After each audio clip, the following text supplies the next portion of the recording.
আচ্ছা, প্যাকেটজাত দুধ বাড়িতে আনার পরে প্রথমে কি করেন? সঙ্গে সঙ্গে ব্যবহার করার প্রয়োজন হলে নিশ্চয়ই সসপ্যানে ঢেলে একবার ফুটিয়ে নেন। পরে ব্যবহার করতে হলেও অনেকে দুধ প্যাকেট থেকে পাত্রে ঢেলে ফুটিয়ে ঠান্ডা করে তারপরে ফ্রিজে রেখে দেন। কেন? কারণ ছোট থেকে তেমনটাই মায়ের কাছে দেখে এসেছেন, তাই তো।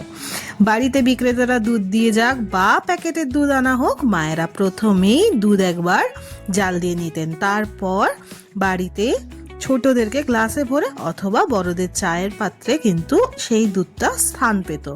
কিন্তু এখন বাজারে যখন পাস্তুরাইজড বা আলট্রা পাস্তুরাইজড মানে টোন্ড দুধগুলোর কথা বলছি পাওয়া যাচ্ছে, তখন কি খাওয়ার আগে দুধের জাল দেওয়া বা ফুটিয়ে নেওয়া জরুরি, নাকি সরাসরি প্যাকেট থেকেই দুধ গ্লাসে ঢেলে খাওয়া যেতে পারে? কেন দুধ খাওয়ার আগে ফুটিয়ে নেওয়া হয় চলুন জানা যাক।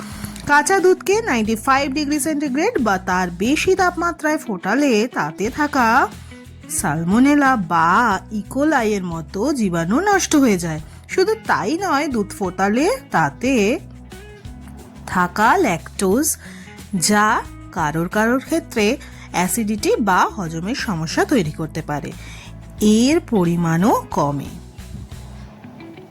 ল্যাকটোজ বদলে যায় প্রোটিনে, ফলে হজমের সমস্যা কমে যায়। কোন দুধ ফোটাবেন আর কোন দুধ ফোটাবেন না? যে কোনো পাস্তুরাইজ দুধ যদি যথাযথভাবে সিলপ্যাক থাকে বা ফ্রিজে সঠিক তাপমাত্রায় সংরক্ষণ করা হয়ে থাকে, তবে সেই দুধ না ফুটিয়ে সরাসরি প্যাকেট থেকে খাওয়া যেতে পারে।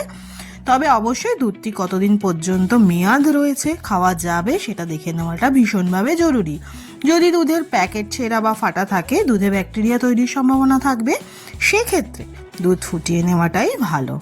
যদি দুধ কেনার সময় দেখেন তা সঠিকভাবে ফ্রিজে নেই, তাহলে সেই দুধেও ব্যাকটেরিয়া বা জীবাণুর সংক্রমণ হতে পারে, তাই ফুটিয়ে নেওয়াটাই ভালো।